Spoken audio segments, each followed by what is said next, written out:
रही है, तो अपना मन से भी कहा कि अलग अभी हम नहीं कहते हैं कि नहीं मिलेगा, लेकिन अब सवाल है टीवी की बात रातें हम देख रहे थे तो उन्होंने कहा था कि भाई 2 भाजपा को और 2 जदयू को और 1 लोजपा की बात हो रही है।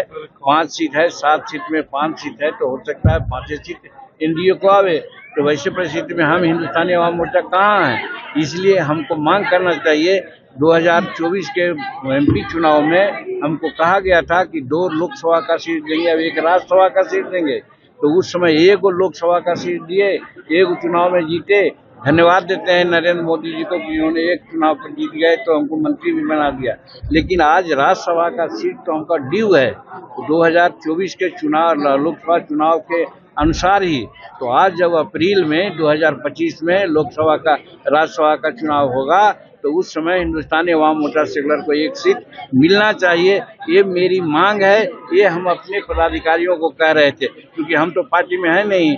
हमारा राष्ट्रीय अध्यक्ष इसके लिए मांग कर सकता है, हमारा प्रवक्ता मांग कर सकता है, हमारा प्रधान सचिव मांग कर सकता है, हम तो संरक्षक हैं, इसलिए हम अपने पार्टी के लोगों का ऐसा कह रहे हैं। सब सुझाव दे रहे थे कि अलग हो जाएंगे अगर नहीं मिलेगा इस तरह का। अब देखिए वो तो अलग बात है, जब तक संगठन हम लोग हैं, अलग अलग होने की बात वो नहीं कहे। आप लोग देखिए फिर ट्विस्ट कर रहे हैं।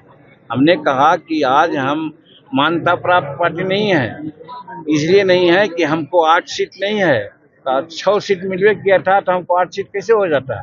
तो हमको कम से कम 10 सीट मिलता तो 8 सीट जीतते तो हो जाता, और नहीं तो फिर हमको 50, 60 सीट, 100 सीट लड़ना चाहिए। और वहाँ लड़ेंगे तो हमको 6% सीट आ जाएगा, वोट आ जाएगा, हम मान्यता प्राप्त कर लेंगे। तो हम तो अपने पार्टी को मान्यता प्राप्त करने के लिए ऐसी बात कर रहे हैं। ठीक सर।